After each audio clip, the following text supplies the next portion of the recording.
But what would the diary of a real astronaut be like? Luckily, Tim's been keeping one for the last 2 years. Hello, my name is Tim Peake. I'm British, I'm 37 years old. 6 years ago, when I was selected by the European Space Agency, I was trying to be very realistic about my prospects of flying to space. You know, I was a Brit, and at the time Britain didn't contribute to the human spaceflight program. Kind of in order to protect myself, I kept my expectations very low, and I just hoped for the best and went through the training with the most positive attitude I could. Rolling stones of the rap game, not bragging. Look bigger than Jagger, not sagging. Spell it backwards, I'ma leave it at that. That ain't got nothing to do with rap. Spaceflight comes with inherent risks. You're going to expose your body to greater radiation and potential hazards that could happen up there.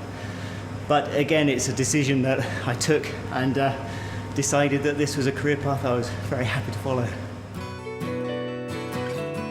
Here in Houston, there's a building dedicated to spacewalking. You see the picture on the wall of every astronaut who's performed a spacewalk. And it's very humbling to be a rookie astronaut immersed in that environment. It certainly puts a bit of pressure on the shoulders to keep the traditions alive and to keep those high standards and that high performance going. Here we have this picture of the Soyuz, which has been signed by every astronaut and cosmonaut just as they leave this building and they head out to go down towards Baikonur, one of the great traditions of which there are many within the Russian spaceflight program. Back in my room after a normal day of training, just had the most awful Russian lesson. Felt like walking out halfway through, but I have a cup of tea and I have a packet of chocolate hobnobs. And so life has suddenly seemed a little bit better. Today actually I've been doing my spacesuit fit check and seat liner, the final one before flight. Everything fitted really great. I was in the suit under pressure for about an hour. The Soyuz spacecraft, it's got 3 seats. I'm in the right-hand seat. The commander, Yuri, will be in the center. And then Tim Kopra, my NASA counterpart, will be in the left-hand seat. I've really enjoyed learning absolutely as much as I can about the spacecraft, how to operate it, and how to help out the rest of the crew. Everybody is very supportive from all different cultures, all different countries, which is one of the great things about being in the program. When people ask me, are you nervous about flying to space? I genuinely answer all the time, absolutely not. The thing I'm most nervous about is not flying to space. No need for the nerves, because it is happening. And thanks to our friends at Horizon for that. You can see the full programme with Tim on BBC Two next month. So you are going, it is happening, which is incredible. You're flying out to Russia on Sunday.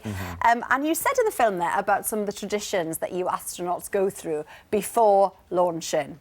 Now then, I was quite surprised to hear what some of these were. David, you're going to be in my camp, I think, with this. Go on, Tim. Tell us all about it. Well, yeah, the Russians love traditions, and ever since Gagarin's flight to space, they stick by them. And you know, some of them are just things like the blessing before we walk out the corridor. We have to sign the door to accommodation that we stay in.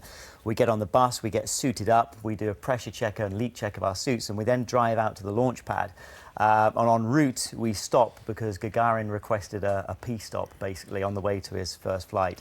So from that moment onwards, all the astronauts stop, we get off the bus, we undo our suits, we have a pee stop on the back tyre of the bus, get back on the bus, off to the rocket, and then up we go. I mean, it's hard to do that sort of business when you're wearing a body, you know, isn't it, with poppers? But let alone in a spacesuit, very difficult. But anyway, you go through it. Did you do that before filming, David? So have you got to hold it in for 6 months? I mean, if you don't go then, there's no other opportunity. Thankfully, there's a No, you do need to pee when you get nervous, don't you? When you go on stage or something That like is that, true. you suddenly need to go like 10 times in 10 minutes. Exactly, You more don't than know you've why. ever been. Now, you're going with 2 other guys. Now, I have to ask you, I mean, do you like these guys? You're going to spend 5 months with them. And be honest now, come on. No, I do. We've trained together over the last 2.5 years a lot. Yuri, my Russian commander, he's on his 6th mission, so he's extremely experienced, 1 shuttle flight, and that the rest was Soyuz. And Tim Kopra, my NASA colleague as well, he's an experienced shuttle pilot. pilot. And of course, I'm joining 3 astronauts who are already on board the space station as we speak. Right. Very good. And one of the things you said that you had found a little bit tricky was learning Russian, which you've had to do. We've got some biscuits, your favourites, to make you feel at home. Because we've got some phrases now that Tim is going to say in Russian, and we'd like you, David, to guess what the translation is in English, all right? So, Tim, when you're ready, go for number 1. Okay, number 1. Я дама, я сделаю леди вещеве. Well, it sounds good. I haven't had a pee for 6 months. Not quite. It's one of your catchphrases. Go on, Tim. I'm a lady. I do lady things. Hey, there it is. And you've got another one? Another One this quick is one. perhaps a bit easier. Computer skazit нет. Oh, I wonder. I'm the only guy in the village. That was Of course it wasn't. It was computer says no. Very good. Now, we have a very special guest here in the studio. Hannah is here, dressed in an actual spacesuit. Make some noise for Hannah, everyone. Hannah won a competition at school, which basically gave you a bit more work to do while you're up in space.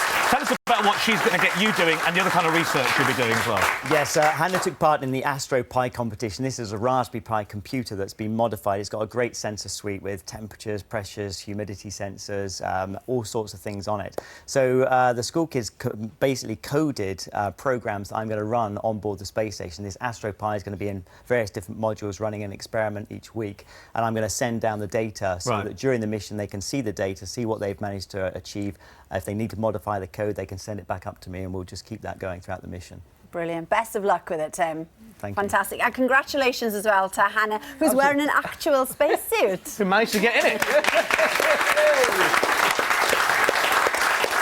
Now then, in just over 5 weeks, Tim will be feasting on a weightless diet on the International Space Station. Does that mean 0 calories? I'm not sure. There's no record of Chicken Supreme making it on the mission, making it onto the mission menu, but one show chef Ricky was prepared to do battle with a viewer to find a recipe worthy of universal approval.